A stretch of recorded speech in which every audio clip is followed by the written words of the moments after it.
વીસ વર્ષ પછી આ પ્રણાલિકા ચેન્જ થવા જઈ રહી છે.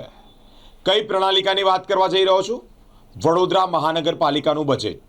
તમને જણાવું, સામાન્ય રીતે 5 વર્ષ સુધી ચૂંટાયેલી પાંખ દ્વારા આ બોર્ડનું બજેટ રજૂ થતું હોય છે. 25-26નું રિવાઇઝ બજેટ અને 26નું ડ્રાફ્ટ.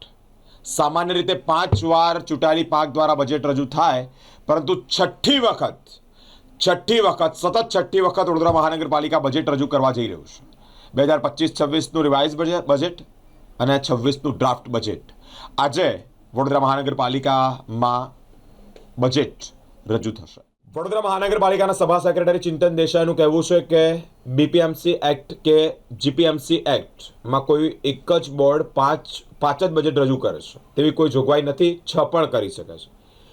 જીપીએમસી એક્ટમાં એવી જોગવાઈ ખરી કે પાલિકાના ચૂંટાયેલા બોર્ડની મુદત પ્રથમ સભા મળે ત્યાંથી લઈ અને 5 વર્ષ સુધી હોય? જોગાનો જોગ કોરોના દરમિયાન જૂના બોર્ડની બેઠક ડિસેમ્બર મહિનામાં પૂરી થતી હોય તે બાદ 2 મહિના માટે સીઈઓ મૂકવામાં આવ્યું છે. પરંતુ નવું બોર્ડ 11 માર્ચ 2021માં બેઠું હતું, પરંતુ એવી જોગવાઈ છે કે 20 ફેબ્રુઆરી સુધીમાં આ કર દરવાળું બજેટ રજૂ કરવું પડે. સેક્રેટરીનો દાવો છે ત્યાં સુધીમાં આવું બજેટ તેમણે જોયું નથી. કદાચ પહેલું આ બજેટ રજૂ થશે. જીપીએમસી એક્ટમાં બજેટ લગતી જે જોગવાઈઓ છે એમાં 20 ફેબ્રુઆરી સુધી કર દર અને લાગતો નક્કી કરવાની છે અને 31મી માર્ચ સુધી બજેટ આખરી બજેટ 31મી માર્ચે નક્કી થઈ જવું જોઈએ એવી જોગવાઈ છે. જીપીએમસી એક્ટમાં એવી કોઈ જોગવાઈ નથી કે 5 જ બજેટ આપી શકાય. જીપીએમસી એક્ટમાં એ જોગવાઈ ખરી કે બજેટ બોર્ડની મુદ્દત એ પ્રથમ સભા મળેથી 5 વર્ષ સુધીની છે. કોરોના દરમિયાન જે થયું એમાં જે આ બોર્ડ હતું, આ બોર્ડનું ફેબ્રુઆરીમાં ઇલેક્શન થયું. ખરેખર એની મુદ્દત પૂરી થતી હતી ડિસેમ્બરમાં, પરંતુ કોરોનાને લીધે જે પરિસ્થિતિ હતી એમાં એક્સટેન્ડ કરીને સીઈઓ મૂકવામાં આવ્યા હતા અને ફેબ્રુઆરીમાં ઇલેક્શન થયું. ફેબ્રુઆરીમાં ઇલેક્શન થયા પછી 11મી માર્ચે પ્રથમ સભા આ બોર્ડની મળી હતી. પ્રથમ સભા મળ્યા બાદ એટલે તે વખતે બી કરદર તો નક્કી થઈ જ ગયા હતા, કારણ કે 20 ફેબ્રુઆરી હતા. એટલે જે વખતે કાયદામાં એવું છે કે જ્યારે તમે કરદર જૂના હોય એ તમારા કન્ટિન્યુ રહે. તેમ છતાં નવું બોર્ડ બેઠા પછી બજેટ આવ્યું અને 31મી માર્ચ પહેલાં એ બજેટ પૂરું થઈ ગયું. અને આ જે બજેટ આવશે એ છઠ્ઠું બજેટ આવશે એ વાત સાચી છે.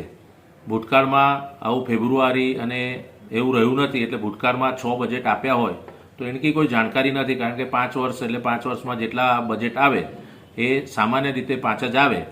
પણ ફેબ્રુઆરીમાં એ થયું હતું ઇલેક્શન અને માર્ચમાં આ બેઠું એ પરિસ્થિતિના અનુસંધાને આ છઠ્ઠું બોર્ડ બજેટ રજૂ થશે આ બોર્ડમાં.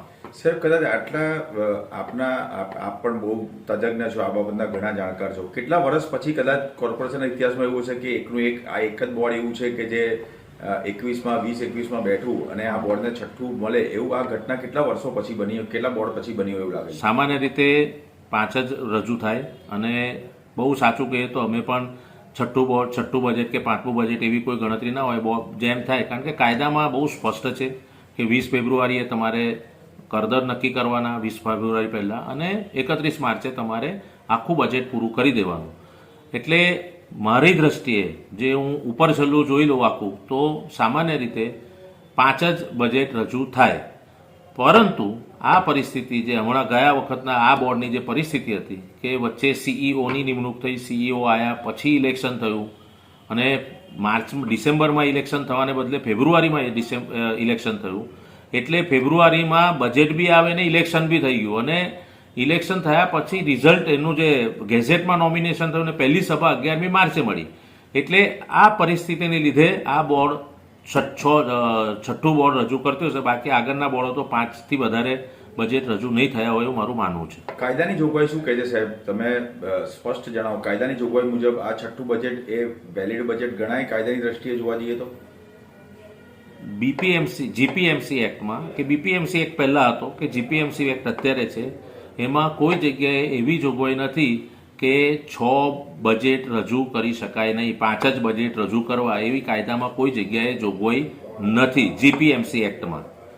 પરંતુ કાયદામાં એટલી તો જોગવાઈ સ્પષ્ટ જ છે કે 20મી ફેબ્રુઆરી એ તમારે કરદર નક્કી કરવાને 31મી માર્ચે તમારે પૂરેપૂરું બજેટ મંજૂર કરી દેવાનું. વડોદરા મહાનગરપાલિકાની જે પ્રણાલિકા અને જે પદ્ધતિ અત્યાર સુધી ચાલતી આવી છે એ આપણે 20 ફેબ્રુઆરી પહેલાં, એટલે કે 19મી ફેબ્રુઆરી અને મોડામાં મોડું 20મી ફેબ્રુઆરી પહેલાં આપણે રિવાઇઝ બજેટ અને નવીન બજેટ બંને પાસ કરી દેતા હોય છે. એટલે કાયદામાં છઠ્ઠું બજેટ ન લાવવું એવી કોઈ જોગવાઈ નથી. તમારી જો મુદ્દત ચાલુ હોય બોર્ડની અને 20 તારીખ આવતી હોય તો તમારે કરદર કરવું જ પડે, બજેટ કરવું જ પડે. આપ 20 વર્ષથી સભા સેક્રેટરી સાહેબ તરીકે એપોઇન્ટ છો. આવું 20 વર્ષમાં આવું કોઈ દિવસ કર્યું છે? આવી કોઈ ઘટના કે છઠ્ઠું બજેટ? ના, મેં એ જ કીધું ને કે અમે પાંચમું કે છઠ્ઠું બજેટની અમે ગણતરી કરતા એક નથી, બોર્ડનું પરંતુ મને એવું સ્પષ્ટ લાગે છે કે કદાચ આ પહેલું બોર્ડ હશે કે જે છઠ્ઠું બોર્ડ છઠ્ઠી વખત બજેટ એક જ બોર્ડમાં 6 બજેટ કરી શકે છે, કરી રહ્યું છે, કારણ કે એની મુદત 10મી માર્ચ સુધી ચાલુ છે.